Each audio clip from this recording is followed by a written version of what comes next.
like to take this opportunity to apologize to some of the drivers who are not included in the list and who are not able to claim their financial assistance today.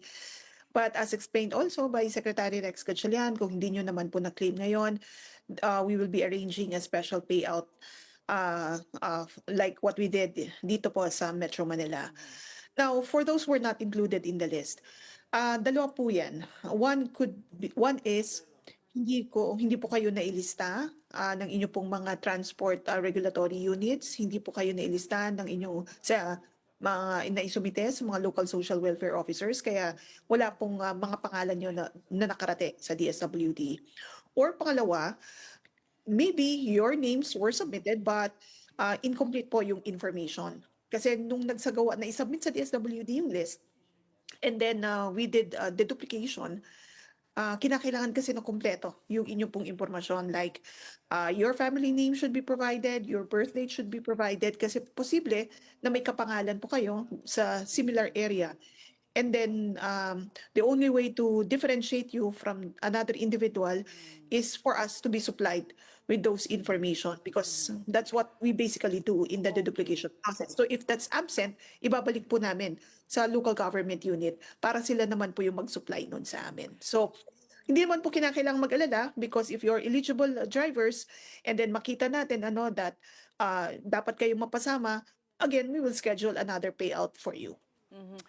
But where is the trouble? Is it in the local government unit that doesn't give you full information? Or the operator? Sino po bang may kasalanan ng ganitong mga aberya? Actually, we don't want to put blame on anyone. In this period, ang kinakailangan talaga is magtulungan. We understand that the local government unit secured the list from the TODAS, yung mga transport regulatory unit doon sa kanilang pong lugar. And sometimes in the submission of list ay possible na nagkakaroon ng kamalian sa pag-encode, or yun nga po, hindi sapat yung information na i-provide. Kaya merong mga na-leave out doon sa ating pong mga list. But then again, sabi nga po natin, we're working naman with local government units. In fact, meron tayong mga ginagawa ng mga joint health teams para makuha natin yung karagdagang impormasyon and to ensure and enable us to deliver the services to the tricycle drivers. ASEC, did you start going digital today already? Actually, for the tricycle drivers outside of Metro Manila, we're still doing manual payout.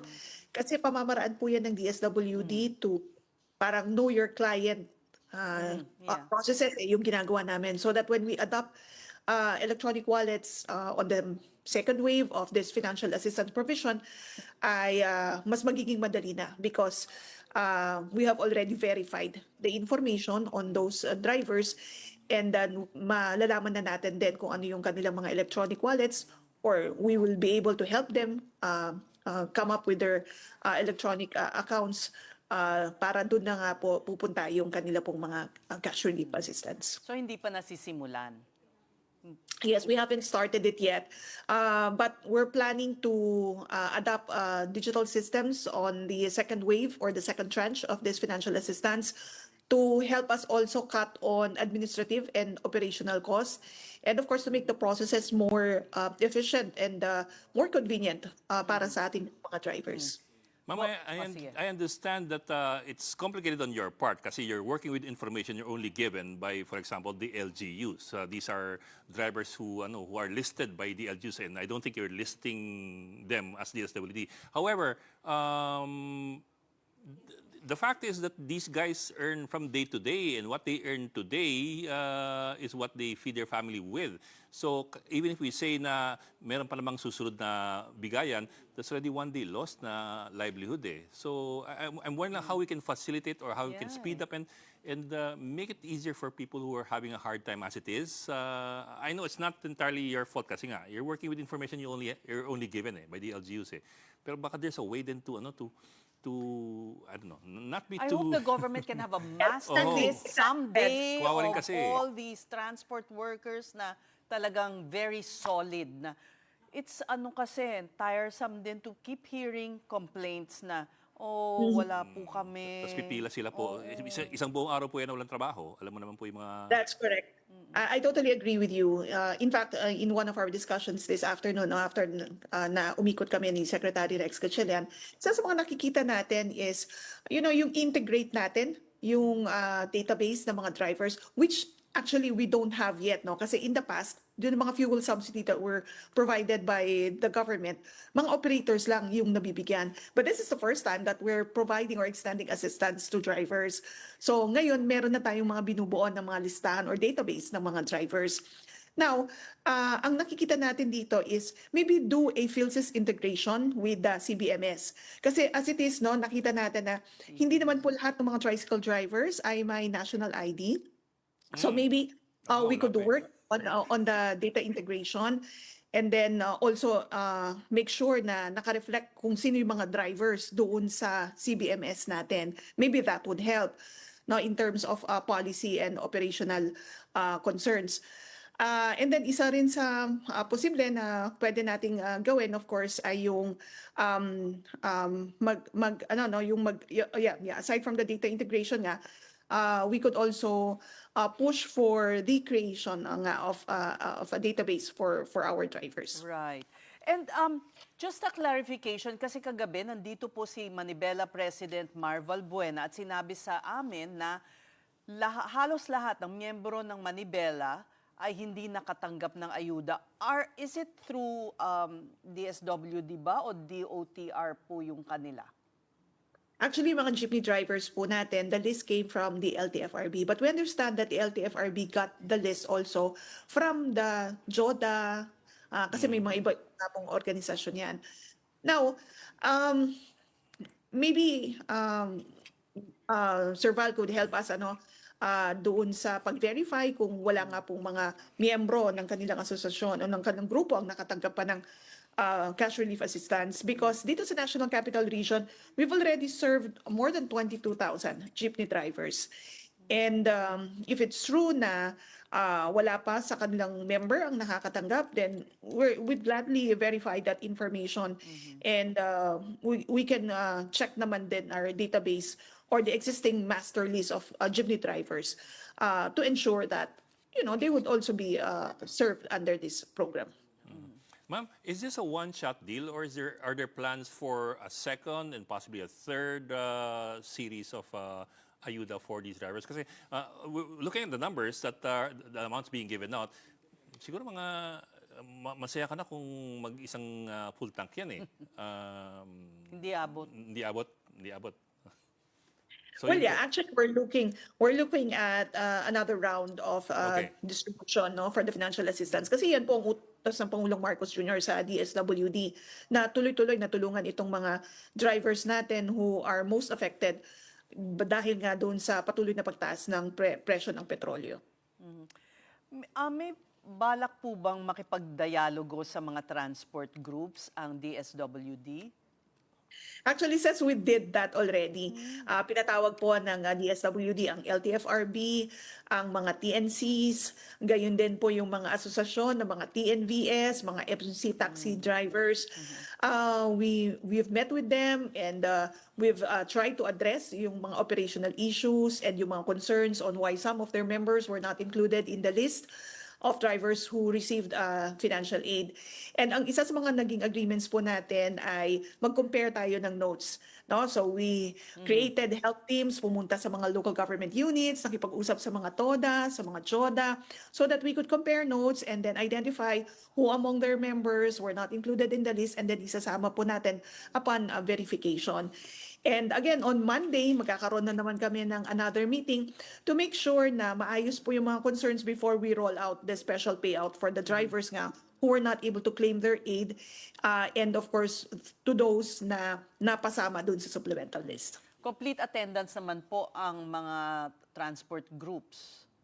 Yes, lahat naman po sila pumupunta, pati mga kumpanya that they work with ay well represented, and naging maayos naman po yung mga pagpupulong natin. And hopefully on Monday, when we meet again with them, ay mapapolish na po natin yung mga operational issues, and mapasama na lahat ng kanilang mga miyembro who initially were not included in the list. And yun nga po, ang sabi naman po natin sa kanila, lahat ng mga on-board sa systems nyo ay dapat po maisama. ASEC, may balak ba kayong isali ang mga agricultural workers? Kasi although, of course, it's the DA that's in charge, yung pondo nila mas maliit kasi. Hihingi pa dun sa Office of the President. And I think 4,000 something lang po ang maibibigay sa kanila.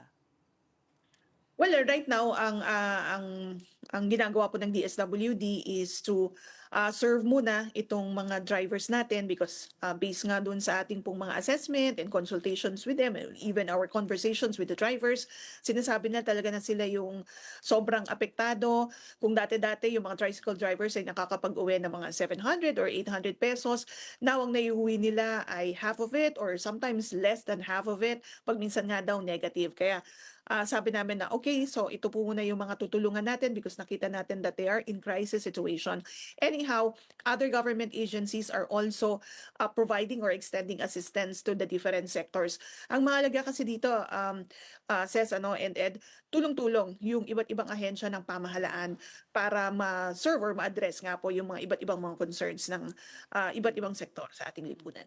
Ma'am, I understand that the LTFRB will be beginning service contracting nationwide for jeepney drivers and I don't know if kasama tricycle drivers. Kasama ho ba kayo doon sa kasunduang yon, service contracting for PUJs? Well, I'll have to defer now to the DOTR. I think they're the appropriate agency to address that matter. Kami po sa DSWD, we're looking at things at the social protection lens. Nagpo-provide lang po tayo ng social safety nets para ma-caution nga po yung impact nitong pagtaas ng presyo ng petrolyo dun sa mga vulnerable sectors. And we're providing the cash relief assistance, of course, as a stimulus to make local markets alive and to make people remain in the streets. I understand, ma'am. But I asked that question kasi kung matuloy po yung service contracting for the PUJs, and that lessens the urgency and the need for more ayuda for the drivers. Kasi in other words, they will be employed by the state and they will be given salaries by the state to continue plying the routes. Maliban Yes. pa doon sa kanilang actually, as per Pasamasa at least, ang kasundo doon nila, merong sweldo from the government for the service Tas contracting. they can charge and then pa. they can charge pa jeepney fares. Yes. Again, Ed, we're looking at this situation, the social protection lens, na sabi nga natin, even if mag-improve yung situation, magkaroon ng mga recent developments at mabigyan ng ibang intervention itong mga vulnerable sectors natin, including the drivers, hindi kasi madaling ibalik yung sitwasyon nila that they had prior to this crisis. Kaya nga sa DSWD, we need to monitor their situation, and then dapat ginagamitan natin nga ng case management para yung pong intervention ay tuloy-tuloy din until such time that they could fully recover. We don't expect naman na overnight mag-improve po yung situation ng ating mga vulnerable sector, especially with the crisis that we are facing. Kaya again, even with several interventions provided by other government agencies, we believe in the department that we need to continue assisting them. Ma'am, paabot na lang po. I'm wondering how prepared DSWD is and government in general for the medium to long term. Kasi if you listen to, for example, Energy Secretary Garin, even if they come to an agreement and there's peace in the Middle East by today or tomorrow, the prices of oil will stay high, and we don't even know if it's gonna come down anytime soon. Ang sabi ni former Energy Secretary Jericho Petilla sa amin kanina, might take a year and a half, maybe even more, before the prices normalize. So if that is the case, you will have to be ready po for medyo long-term ayuda.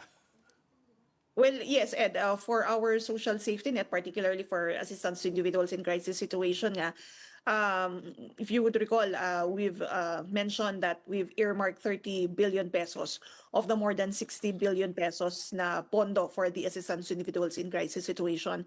And from our implementation of the cash relief assistance within the National Capital Region for the past 2 weeks, we've spent around 1.6 billion pesos already, serving more than 260,000 drivers.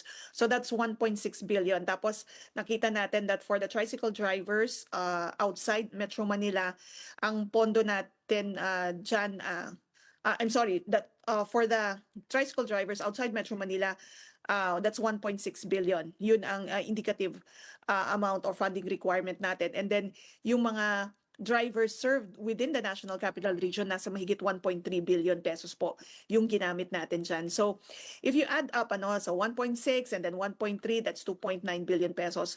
And then So kung... may 27 pa. Yeah. O para dun sa iba pang mga drivers outside Metro Manila. So we think we're ready. We have more than enough budget to serve ito nga pong mga vulnerable sectors, even if we have to do another round or a repeat of this financial assistance. Kaya pa. provision. Ma'am, Hanggang ilang Several rounds? repeats yan. Hanggang ilang rounds ang kaya ng budget?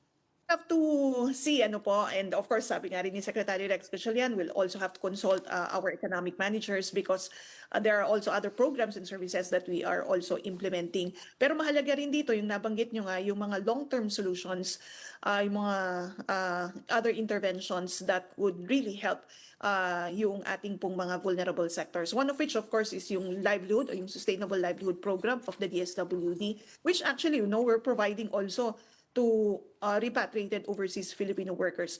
Yung pag-ikot namin kanina, nakita natin na may mga repatriated overseas Filipino workers na asawa ng mga tricycle drivers, and we've actually assessed them and provided seed capital fund so that they could also come up with livelihood activities.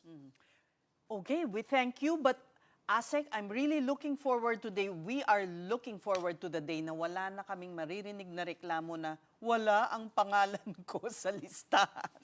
Sana hindi na maulit talaga. Yes, Ms. Seth, we're also looking at that day na lahat nga po ay lahat masaya dahil nakatanggap ng tulong at wala na po sana nga mga mag-express ng kanila pong mga hinaing dahil hindi nga po napasama sa listahan. But sabi ko nga po, we're working on that. We recognize the problem and we're working with other government agencies to address it.